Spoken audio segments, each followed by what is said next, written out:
સુરત શહેરમાં આધ્યાત્મિક અને ધાર્મિક માહોલ વચ્ચે 108 મહાયજ્ઞોની શ્રૃંખલાના ભાગરૂપે 104 મહાયજ્ઞનું ભવ્ય આયોજન કરવામાં આવ્યું છે। 18 મે થી 27 મે સુધી ચાલનારા આ મહાયજ્ઞમાં રોજિંદી ધાર્મિક વિધિઓ, હવન, સંતોના પ્રવચનો અને ભવ્ય આરતીનું આયોજન કરવામાં આવ્યું છે। 108 મહાયજ્ઞોની પવિત્ર શ્રૃંખલા અંતર્ગત સુરતમાં 104 મહાયજ્ઞનું ભવ્ય આયોજન કરવામાં આવ્યું છે। આ મહાયજ્ઞ 18 મે થી 27 મે સુધી યોજાશે, જેમાં વિવિધ વૈદિક અને ધાર્મિક વિધિઓનું આયોજન કરવામાં આવ્યું છે। યજ્ઞશાળામાં કુલ 108 કુંડ તૈયાર કરવામાં આવશે, જેમાં વૈદિક મંત્રોચ્ચાર સાથે આહુતિઓ આપવામાં આવશે।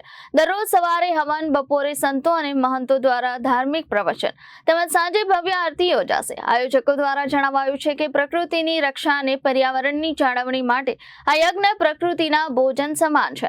સાથે જ સન્યાસીઓએ પ્રકૃતિના ખોળામાં રહી લોક કલ્યાણના કાર્યો કરવા જોઈએ તેવો સંદેશ પણ આપવામાં આવ્યો છે। ભક્તિભાવ અને આધ્યાત્મિક ઉર્જા વધારવા માટે આ મહાયજ્ઞને અત્યંત મહત્વપૂર્ણ માનવામાં આવી રહ્યો છે। આ કાર્યક્રમનું સમગ્ર સંચાલન અને સમયપત્રક આચાર્યશ્રીના માર્ગદર્शन हेठળ નક્કી કરવામાં આવ્યું છે। 10 महाविद्याओं में चौथी महाविद्या है, तीनों लोगों का ऐश्वर्य प्रदान करने वाली, और प्रमाण के साथ जरूरत पड़ी तो विश्व के किसी कोर्ट में साबित कर दूंगा। यहाँ के लोगों को क्या संदेश देना चाहते हैं यज्ञ के बारे में? यहाँ के लोगों को संदेश देना चाहते हैं कि योग, संयोग, सुयोग से ये सौभाग्य यदि आपको प्राप्त हुआ है गुजरात की भूमि पर, तो उसका पूर्ण लाभ उठाएं और सम्मिलित होकर के यज्ञ करें। शारीरिक, मानसिक, सामाजिक, आर्थिक।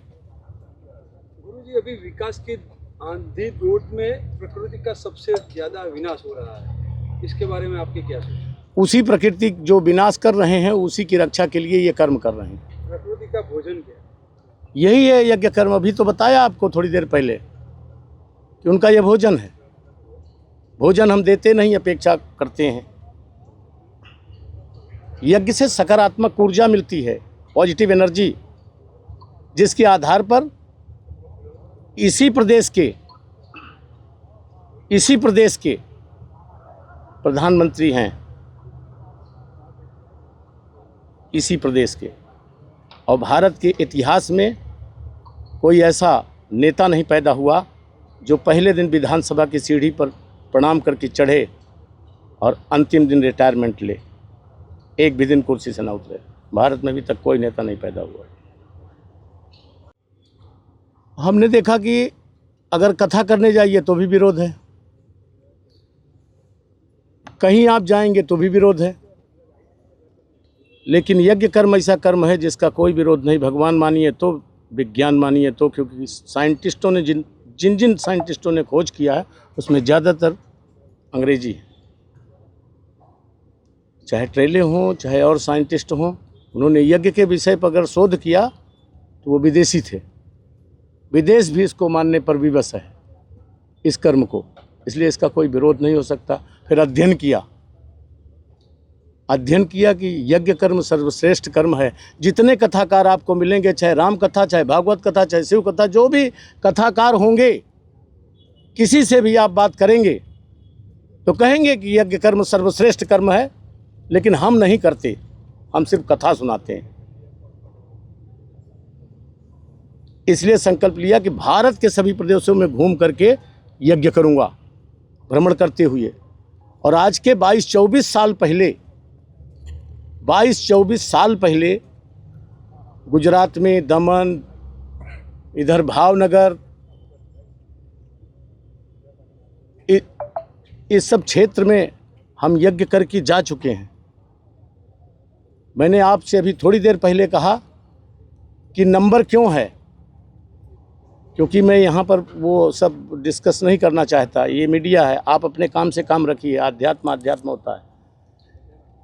माता त्रिपुर से सभी साथियों को, पत्रकार साथियों को मेरा नमस्कार। मैं स्वामी सदानंद जी जींद हरियाणा से हूँ, अखिल भारतीय समिति का प्रदेश संगठन मंत्री हूँ। तो मैं आप पत्रकारों के माध्यम से ये कहना चाहता हूँ, जो हमारे महाराज श्री हैं, ये पूरे भारत के यज्ञ सम्राट हैं, और इन्होंने पूरे भारत में एक अभियान चलाया हुआ है। अगर हर स्टेट में जाके हम यज्ञ करेंगे तो सनातन धर्म का उत्थान होगा, प्रकृति का बहुत फायदा होगा और वातावरण शुद्ध होगा। तो हम आपसे एक रिक्वेस्ट करना चाहेंगे पत्रकार माध्यम से, जैसे महाराज जी ने हमारे हरियाणा में कुरुक्षेत्र में 1008 कुंडिया यज्ञ किया, वहाँ बहुत बढ़िया यज्ञ चला। लेकिन कुछ जैसे हमें बच्चे थे, हम सुनते थे, अब जब संत महापुरुष कहीं भी हवन यज्ञ करते थे तो कुछ राक्षस आकर उसको खंडित करने की कोशिश करते थे। तो कोई न कोई भगवान का अवतार भी वहाँ लेता है। तो महाराज जी ने 1008 यज्ञ किया, वहाँ पर थोड़ी ही कुछ एक आधे राक्षस ऐसे भी आए जिन्होंने वहाँ उपद्रव करने की कोशिश की। और ऐसे ही अभी महाराज ने कुछ महीने पहले ही हरियाणा के हमारे जींद में 108 कुंडिया यज्ञ किया, तो वहाँ भी एक आधा राक्षस ऐसा आ जाता है यज्ञ में। तो हम प्रशासन के माध्यम से, मीडिया के माध्यम से प्रशासन को ये अवगत कराना चाहेंगे, भाई गुजरात में ये इतना बड़ा यज्ञ जो महाराज जी करने जा रहे हैं, इनको यही संदेश देते हैं भाई हमारे महाराज की सुरक्षा भी की जाए। ये संत महापुरुष भी गुरु जी की सुरक्षा में सनातन बचाने के लिए हम इनके साथ खड़े हैं। किसी प्रकार का महाराज जी ने यहाँ गुजरात में कोई किसी प्रकार का कष्ट ना हो, ऐसे हम आप पत्रकारों से, प्रशासन से रिक्वेस्ट करेंगे और ये चाहेंगे हमारा यज्ञ संपूर्ण हो। ये विश्व की सुख शांति के लिए, ये सनातन की सुख शांति के लिए ये यज्ञ किया जा रहा है।